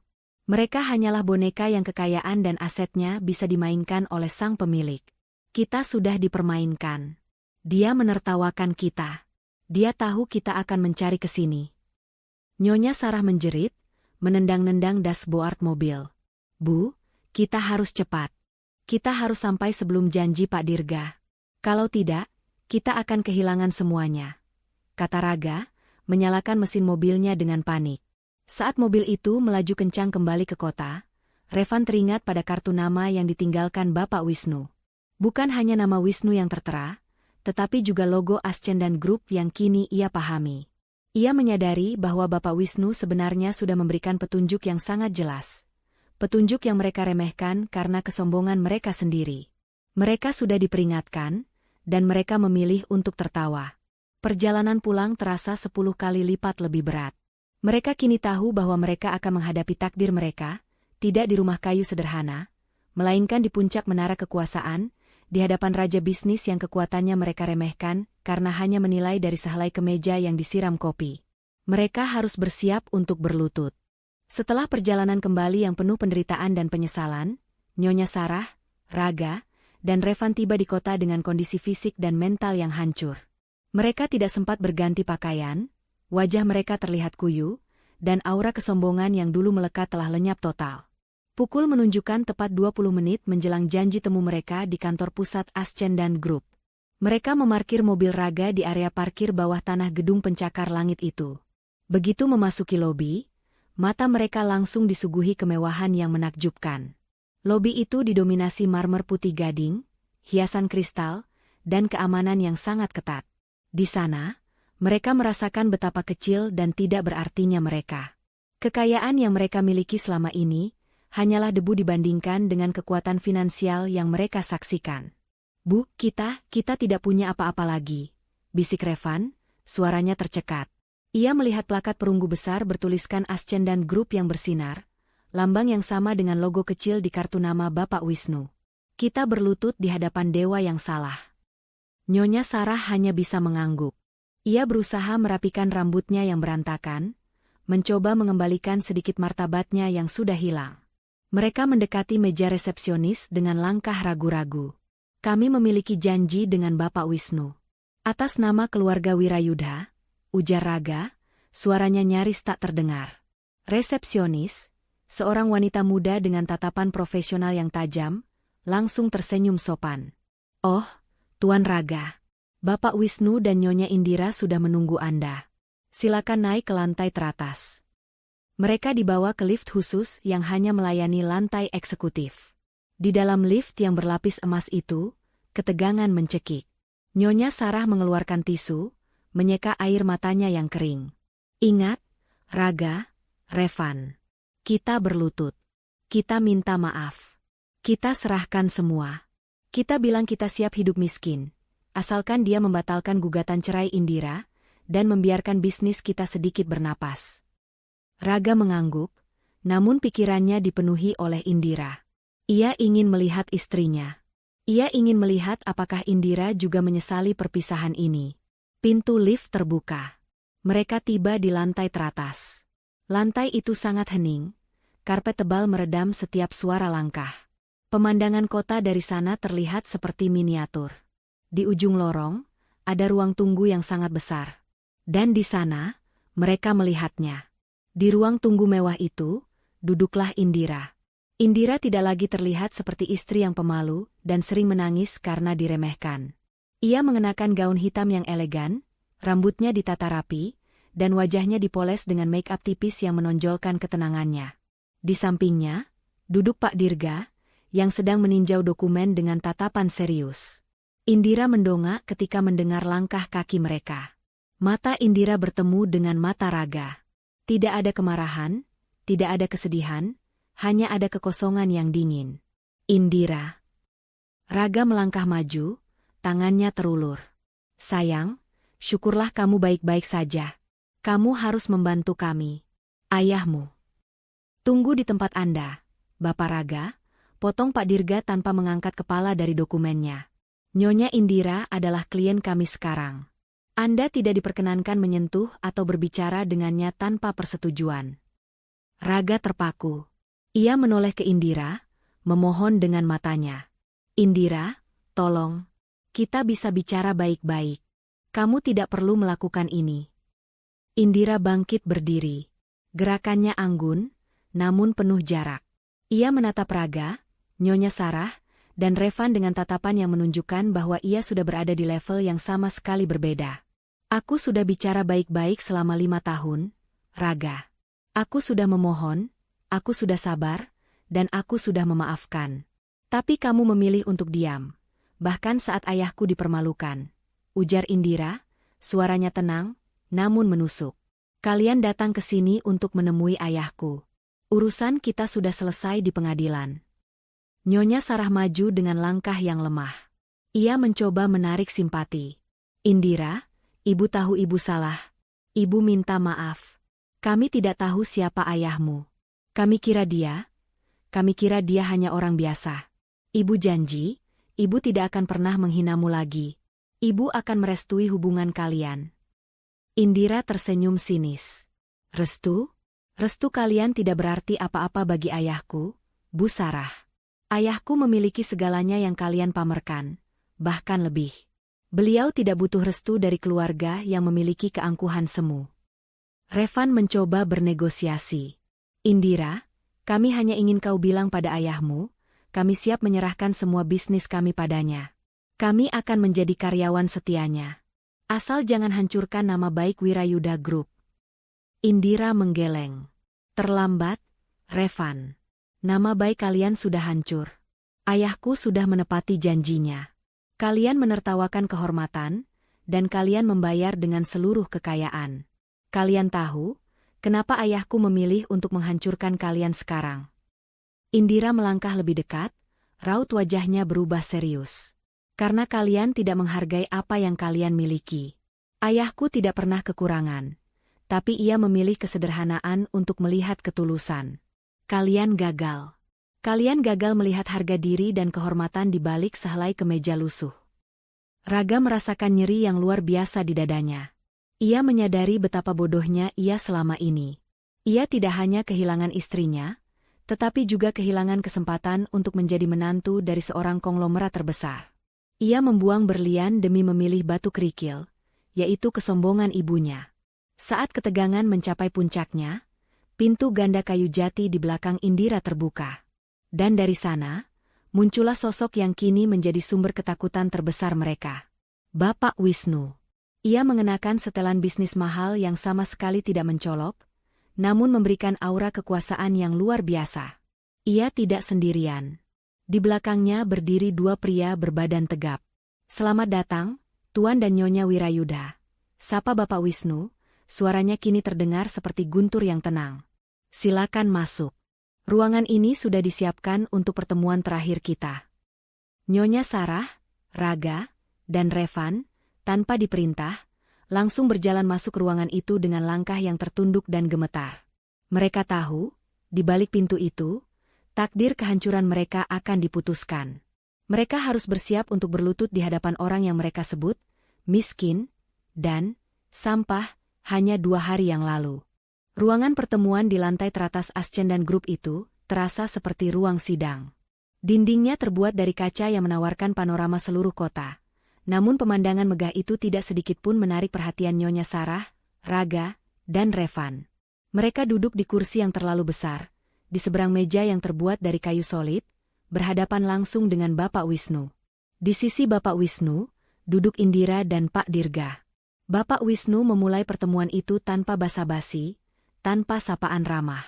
Suaranya terdengar berat dan memancarkan otoritas mutlak. Saya tidak punya banyak waktu. Kedatangan Anda hanya untuk satu tujuan, konfirmasi penyesalan Anda dan menerima konsekuensi atas perbuatan Anda. Nyonya Sarah tidak bisa menahan diri lagi. Ia bangkit dari kursinya, tubuhnya gemetar, dan langsung menjatuhkan diri ke lantai marmer yang dingin, berlutut di hadapan Bapak Wisnu.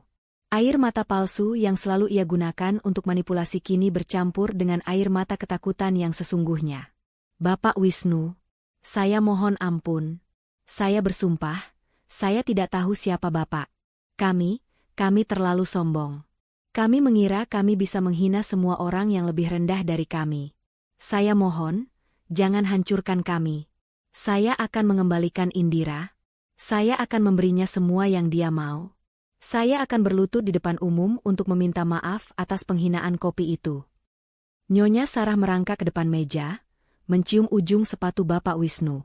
Revan dan Raga, melihat ibunya sudah berlutut, segera mengikuti. Mereka menjatuhkan diri, menundukkan kepala serendah-rendahnya. Maafkan kami, Pak Wisnu. Kami pantas dihukum. Kami bodoh. Tolong, jangan hancurkan Wirayuda Group. Itu adalah nama baik yang dibangun ibu selama puluhan tahun. Kami janji akan melayani Anda seumur hidup kami. Mohon Revan, suaranya dipenuhi putus asa. Raga mengangkat wajahnya yang basah oleh keringat dan air mata, menatap Bapak Wisnu. Ayah, saya salah. Saya pengecut. Saya tidak membela Indira. Saya tidak membela ayah. Saya hanya ingin satu hal, beri saya kesempatan kedua. Saya akan buktikan bahwa saya mencintai Indira. Jangan cerai kami, ayah. Jangan biarkan saya kehilangan semuanya. Bapak Wisnu membiarkan mereka berlutut selama beberapa detik, menikmati keheningan yang dipenuhi penyesalan. Lalu, ia mengangkat tangannya dengan isyarat tenang, meminta Pak Dirga untuk memulai. Pak Dirga, kata Bapak Wisnu. Pak Dirga membuka tablet di depannya. Baik. Nyonya Sarah, Bapak Raga, Bapak Revan. Klien kami tidak tertarik dengan permintaan maaf Anda yang terlambat, atau sumpah setia Anda yang munafik. Pak Dirga menunjukkan grafik di layar besar. Bisnis Anda sudah hancur total. Bukan karena pesaing atau takdir buruk, melainkan karena Anda sendiri. Perusahaan yang membatalkan kontrak, bank yang menuntut pelunasan, dan supplier yang menarik barang adalah entitas yang secara langsung atau tidak langsung di bawah kendali Ascendan Group. Tindakan ini adalah hasil dari klausul etika bisnis yang kami masukkan diam-diam ke dalam setiap perjanjian, yang Anda langgar secara terang-terangan dengan mempermalukan pendiri kami. Nyonya Sarah menjerit pelan, menyadari betapa rumit dan rapinya jebakan yang mereka masuki. Bapak Wisnu memotong. Nyonya Sarah, ketika Anda menyiram kopi ke kemeja saya, Anda tidak hanya menyiram cairan panas. Anda menyiram simbol kehormatan saya di hadapan putri saya. Dan harga kehormatan tidak bisa dibayar dengan janji kosong. Indira kemudian mengambil alih, berdiri di samping ayahnya. Ia memegang surat gugatan cerai Raga. Ayahku memberimu kesempatan untuk menjadi suami yang layak, Raga. Dia ingin melihat apakah hatimu lebih besar dari kekayaanmu. Tapi kamu memilih diam, kamu memilih berpihak pada kesombongan. Kamu menertawakan orang yang menyokong seluruh hidupmu. Indira, aku menyesal. Aku benar-benar menyesal. Raga berseru. Indira menggeleng. Penyesalanmu hanya karena kamu tahu siapa ayahku. Bukan karena kamu mencintaiku atau menghargai ayahku. Ia menoleh ke Pak Dirga. Pak Dirga menghela napas. Baiklah. Klien kami, Bapak Wisnu, memberikan dua pilihan yang sangat sulit kepada Anda, sebagai hukuman terakhir. Pilihan pertama, untuk Wirayuda Group, Bapak Wisnu bersedia mengambil alih seluruh Wirayuda Group, melunasi semua utang Anda di bank, dan membiarkan Nyonya Sarah dan Bapak Revan memulai hidup baru, tanpa hutang, tetapi tanpa aset sama sekali. Kalian akan menjadi orang biasa. Dengan syarat, kalian menandatangani perjanjian hukum bahwa kalian tidak akan pernah lagi mengganggu kehidupan Indira, dan kalian harus membuat pengakuan publik mengenai kebangkrutan dan penyebabnya. Nyonya Sarah dan Revan menelan ludah. Ini adalah akhir dari kekayaan, tetapi awal dari hidup tanpa jerat utang. Itu adalah belas kasihan yang menyakitkan. Pilihan kedua, untuk Raga, mengenai gugatan cerai, Nyonya Indira bersedia mempertimbangkan penarikannya, dengan syarat Bapak Raga bersedia secara sukarela melepaskan seluruh hak warisnya, melepaskan semua aset yang masih tersisa, dan bekerja di salah satu yayasan sosial Ascendan Group di luar kota selama minimal 5 tahun, tanpa gaji, sebagai bentuk penebusan moral. Jika tidak, perceraian akan dilanjutkan dengan tuntutan moral dan ganti rugi yang akan menghabiskan seluruh sisa uang Anda. Raga menatap nanar. Jika ia memilih yang pertama, ia akan miskin, tetapi bebas dan bisa memulai hidup baru.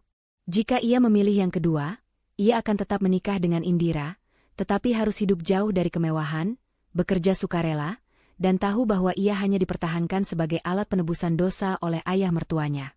Nyonya Sarah, yang mendengar pilihan kedua, langsung berteriak. Jangan, Raga, pilih yang pertama. Tinggalkan saja dia. Kita bisa memulai hidup baru. Jangan buang-buang 5 tahunmu. Diam, Bu.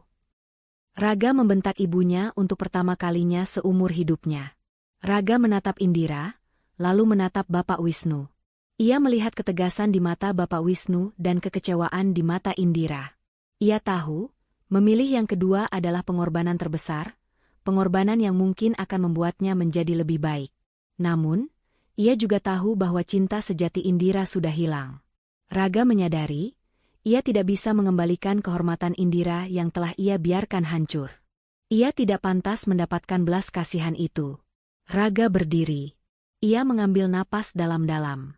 Ayah Wisnu, Indira, saya memilih pilihan pertama. Ia menatap Indira dengan mata berkaca-kaca. Saya akan menandatangani surat cerai dan melepaskan semua tuntutan. Saya tidak pantas mendapatkan kesempatan kedua dari kamu, Indira. Saya pantas mendapatkan kehancuran ini. Saya harap, suatu hari nanti, kamu bisa memaafkan saya. Keputusan Raga mengejutkan Nyonya Sarah dan Revan, tetapi juga membawa kelegaan yang mengerikan. Mereka akan miskin, tetapi mereka akan terlepas dari jerat hukum yang mematikan. Bapak Wisnu mengangguk puas. Pilihan yang bijaksana, Raga. Setidaknya, Anda membuat satu keputusan yang benar dalam hidup Anda. Pak Dirga segera menyodorkan dokumen pengalihan aset dan perjanjian perceraian. Dengan tangan gemetar, Nyonya Sarah, Raga, dan Revan menandatangani akhir dari kekuasaan mereka. Mereka resmi menjadi orang biasa, tanpa aset, tanpa kemewahan, dan tanpa harga diri. Sementara itu, Indira resmi bercerai dari Raga, memenangkan kehormatan ayahnya, dan kini berdiri di puncak dunia yang baru, yang ditopang oleh kekuatan sejati dan cinta ayahnya. Beberapa hari setelah pertemuan di kantor Ascendan Group, kehidupan keluarga Wirayuda berubah total. Raga, Nyonya Sarah, dan Revan terpaksa pindah dari rumah mewah mereka. Perjanjian pengalihan aset ditandatangani, dan semua properti, mobil mewah, hingga perhiasan berharga Nyonya Sarah diambil alih untuk melunasi utang yang telah diatur oleh Ascendan Group. Bapak Wisnu menepati janjinya. Mereka bersih dari utang, tetapi benar-benar tidak memiliki apa-apa. Mereka akhirnya menyewa sebuah rumah kontrakan kecil di pinggiran kota, di sebuah lingkungan yang sangat jauh dari gaya hidup mereka sebelumnya. Dari pemilik Wirayuda Group, kini Nyonya Sarah hanya menjadi ibu rumah tangga biasa yang harus memasak sendiri dan berbelanja di pasar tradisional. Revan, sang pangeran bisnis, terpaksa mencari pekerjaan serabutan karena reputasinya yang hancur membuat tidak ada perusahaan mapan yang mau menerimanya. Penderitaan terbesar datang dari penyesalan. Setiap pagi, Nyonya Sarah akan berdiri di depan jendela kontrakan kecil itu, menatap jalanan yang ramai dan kumuh, membandingkannya dengan pemandangan dari lantai teratas Ascendan Group. Air matanya kini tumpah bukan karena kehilangan harta, melainkan karena rasa malu dan pengakuan betapa bodohnya ia dulu. Ia menyesali tawa sinisnya yang kini terasa seperti kutukan. Ia menyadari, kekejamannya terhadap Bapak Wisnu dan Indira telah dibayar dengan harga yang sangat mahal. Bu, aku dapat pekerjaan sebagai pelayan di kafe, lumayan untuk bayar sewa bulan depan, kata Revan suatu malam, wajahnya terlihat lelah dan penuh luka batin. Nyonya Sarah hanya bisa menangis. Dulu kamu mengurus pernikahan anak gubernur, sekarang kamu mengurus pesanan kopi? Ini semua karena kopi yang ibu siram, Revan. Kita menyia-nyiakan kekayaan dan kehormatan. Sementara itu, Raga terpuruk lebih dalam. Ia bukan hanya kehilangan harta, tetapi juga istrinya, Indira. Ia resmi menjadi duda. Ia mencoba mencari pekerjaan, tetapi kemanapun ia pergi, ia ditolak karena berita tentang kebangkrutan Wirayuda Group sudah menjadi rahasia umum. Ditambah lagi dengan tuntutan cerai yang menyinggung KDRT psikis, reputasinya sudah sangat buruk. Ia sadar, penyesalannya tidak ada artinya. Ia telah kehilangan Indira, seorang wanita yang sebenarnya sangat mencintainya, hanya demi mempertahankan restu dan kenyamanan ibunya. Suatu hari, Raga memberanikan diri menelepon nomor lama Indira. Tentu saja, nomor itu masih tidak aktif. Ia kemudian menelepon kantor Ascendan Group, tetapi resepsionis selalu mengatakan, Nyonya Indira tidak menerima panggilan pribadi. Raga tahu, ia harus melakukan sesuatu untuk mendapatkan pengampunan moral. Meskipun ia tahu ia tidak akan mendapatkan Indira kembali. Ia mulai menjadi relawan di rumah sakit setempat, melakukan pekerjaan yang paling kotor dan melelahkan, sebagai bentuk penebusan dosanya. Ia belajar keras dan ikhlas, sebuah pelajaran yang tidak pernah ia dapatkan saat hidup dalam kemewahan. Di sisi lain kota, Indira memulai kehidupan barunya. Ia tidak kembali menjadi desainer interior biasa. Dengan dukungan finansial dan koneksi ayahnya, ia mendirikan perusahaan desain interior kelas atas yang bergerak di bawah naungan Ascendan Group. Perusahaannya langsung melejit, menangani proyek-proyek raksasa. Indira membuktikan bahwa bakat dan kerja kerasnya, yang dulu diremehkan, kini menjadi kekuatan yang tak terbantahkan. Bapak Wisnu sangat bangga. Ia menghabiskan lebih banyak waktu dengan putrinya, mengajarkan strategi bisnis dan bagaimana mengelola kekuasaan dengan etika. Ia menekankan bahwa kehormatan lebih penting daripada kekayaan, dan pembalasan yang dilakukan adalah untuk mengembalikan kehormatan, bukan untuk menumpuk harta. Ayah, apakah ayah tidak keterlaluan kepada mereka? Mereka benar-benar tidak punya apa-apa lagi, tanya Indira suatu malam, saat melihat berita tentang penjualan aset Wirayuda. Bapak Wisnu menatap putrinya. Nak, mereka tidak pernah tahu apa artinya tidak punya apa-apa. Mereka hanya tahu apa artinya tidak lagi bisa pamer. Aku tidak mengambil nyawa mereka. Aku hanya mengambil apa yang membuat mereka sombong.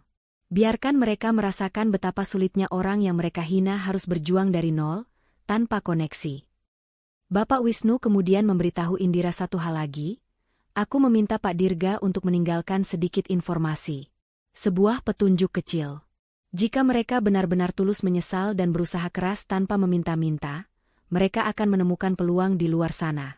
Jika mereka hanya merengek, mereka akan tetap miskin. Itu adalah ujian terakhirku untuk melihat apakah mereka bisa menjadi manusia yang lebih baik. Indira mengerti. Ayahnya tidak hanya menghukum, tetapi juga memberikan pelajaran hidup yang sangat mahal. Indira tidak pernah melupakan perlakuan yang ia terima. Ia menggunakan kisah penyiraman kopi itu sebagai inspirasi. Ia mendesain sebuah ruangan khusus di kantornya, di mana di salah satu sudutnya, ia meletakkan sebuah cangkir kopi kecil, sebagai pengingat akan titik terendah dan titik balik hidupnya. Itu adalah simbol dari betapa mahalnya harga sebuah penghinaan. Keputusan Indira untuk maju dan sukses tanpa raga menjadi inspirasi bagi banyak wanita di kota itu. Ia membuktikan bahwa seorang wanita yang teraniaya dapat bangkit dan berdiri di puncak kekuasaan, bukan dengan membalas kejahatan dengan kejahatan, melainkan dengan membuktikan nilai dirinya yang sebenarnya.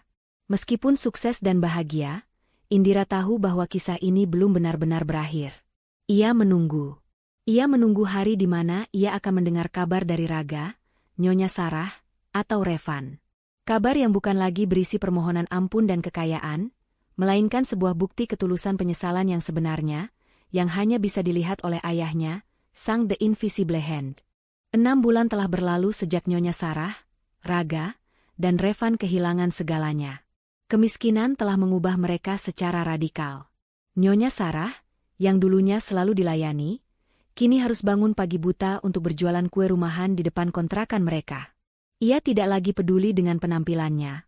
Fokusnya hanyalah menghasilkan uang untuk bertahan hidup. Namun, dalam prosesnya, ia menemukan sesuatu yang hilang darinya, kerendahan hati dan kepuasan dari kerja keras yang jujur. Meskipun lelah, ia tidak lagi sombong. Bu, uang dari Revan dan aku sudah cukup untuk bayar sewa bulan ini. Ibu istirahat saja, kata Raga suatu sore, saat Nyonya Sarah pulang dengan kaki pegal. Nyonya Sarah tersenyum lelah. Dulu ibu menertawakan orang yang bekerja keras. Gah. Sekarang, ibu tahu, keringat ini lebih berharga daripada semua berlian ibu dulu.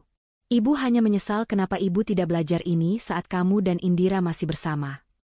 Revan, yang bekerja sebagai pelayan kafe, juga mengalami transformasi. Ia tidak lagi mengendarai mobil mewah, melainkan menggunakan transportasi umum, yang memberinya kesempatan untuk berinteraksi dengan orang-orang dari berbagai lapisan masyarakat. Ia belajar sopan santun dan kesabaran, kualitas yang tidak pernah ia miliki saat ia berada di puncak kekuasaan. Di antara ketiganya, Raga adalah yang paling terpukul, namun juga yang paling tulus dalam penebusan dosanya.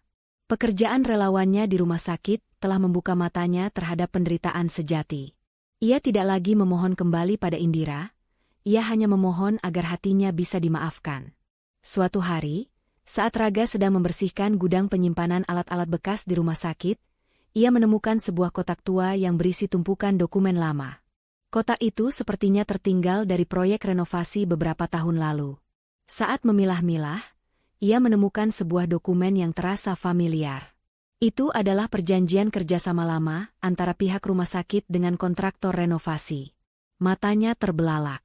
Di bagian tanda tangan kontraktor, tertera nama perusahaan yang dulu pernah bekerja sama dengan Wirayuda Group di masa keemasan mereka. Namun, yang lebih mengejutkan adalah catatan tangan di sudut dokumen itu. Catatan itu ditulis dengan pensil dan terlihat buram, tetapi Raga mengenalinya. Itu adalah tulisan tangan Bapak Wisnu.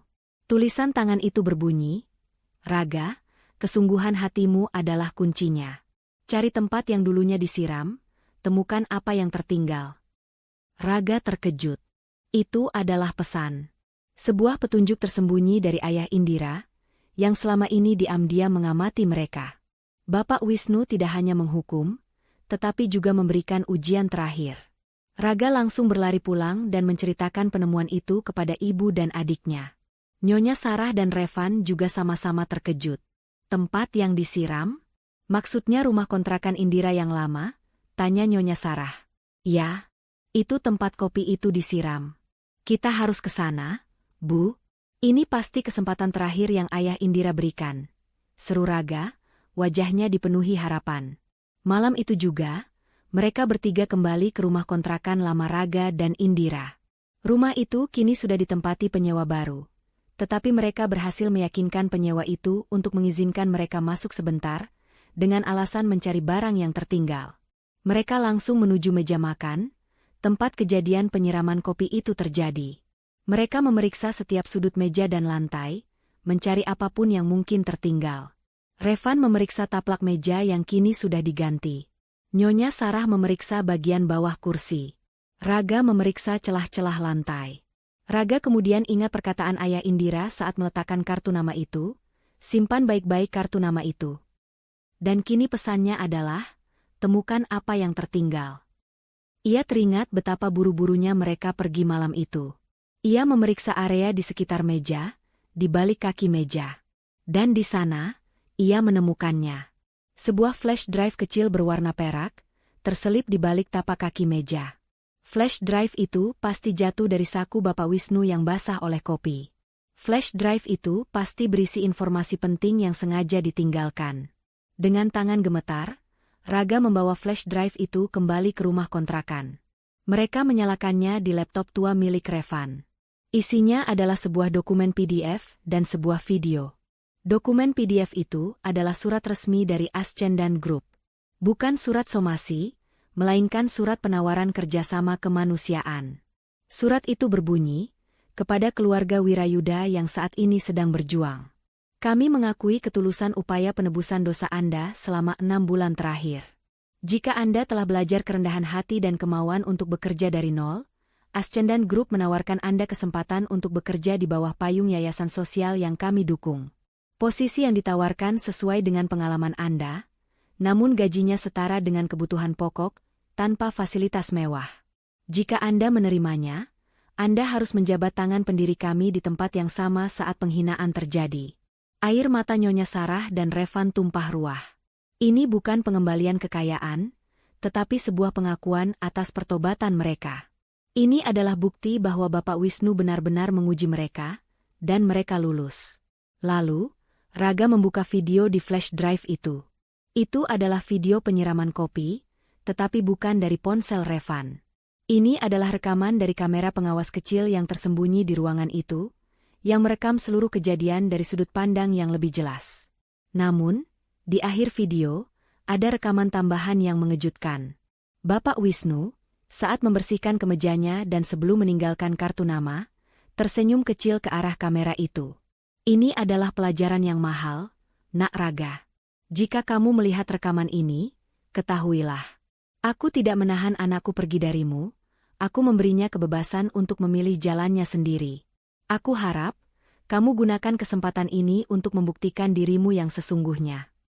Raga menangis tersedu-sedu. Ia tahu, petunjuk ini adalah kesempatan terakhirnya untuk mendapatkan kembali kehormatan. Meskipun ia tahu ia tidak akan mendapatkan Indira kembali sebagai istri. Ia harus menemui ayah mertuanya, bukan sebagai pengemis harta, melainkan sebagai mantan menantu yang tulus bertobat. Mereka bertiga tahu apa yang harus mereka lakukan. Mereka harus pergi ke kantor Ascendan Group sekali lagi. Kali ini bukan untuk memohon ampunan finansial, tetapi untuk menerima takdir baru mereka dan menjabat tangan Sang The Invisible Hand yang telah memberikan mereka kesempatan kedua dalam hidup. Nyonya Sarah, Raga, dan Revan kembali berdiri di lobi marmer Ascendan Group. Kali ini, Mereka tidak lagi mengenakan pakaian compang-camping atau berwajah histeris. Mereka mengenakan pakaian terbaik yang mereka miliki saat ini, pakaian yang bersih dan disetrika dengan rapi, namun tetap sederhana. Di mata resepsionis, mereka mungkin tampak tidak berarti, tetapi di mata mereka sendiri, mereka datang dengan membawa harga diri yang baru ditemukan. Pak Dirga sendiri yang turun menjemput mereka. Selamat datang kembali. Saya senang melihat Anda. Bapak Wisnu sudah menunggu. Mereka dibawa ke ruangan yang sama, di lantai teratas, di mana 6 bulan lalu mereka menandatangani surat kehancuran mereka. Di ruangan itu, hanya ada Bapak Wisnu dan Pak Dirga. Indira tidak ada di sana. Mereka bertiga berjalan langsung ke tengah ruangan, dan tanpa ragu, mereka berlutut. Kali ini, lutut mereka menyentuh lantai bukan karena ketakutan, melainkan karena rasa hormat dan syukur yang tulus. Bapak Wisnu, Raga memulai, suaranya mantap, tidak ada kepanikan. Kami datang bukan untuk memohon kembali harta. Kami datang untuk mengucapkan terima kasih. Terima kasih karena telah menghancurkan kami. Kami baru sadar, kekayaan yang kami miliki hanyalah topeng yang menutupi kebodohan dan kesombongan kami. Nyonya Sarah menundukkan kepalanya. Saya sudah berhenti berjualan kue. Saya sekarang bekerja di dapur panti asuhan, Pak. Saya belajar bagaimana melayani dan memberi, bukan hanya menuntut dan menghina. Saya menyesali setiap tawa saya terhadap Bapak. Ampuni saya. Revan menyambung, saya menerima surat penawaran Bapak.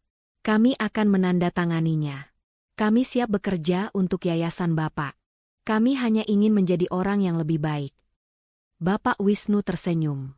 Senyumnya kini bukan senyum dingin penuh ancaman, melainkan senyum kehangatan seorang ayah yang melihat anak-anaknya bertobat.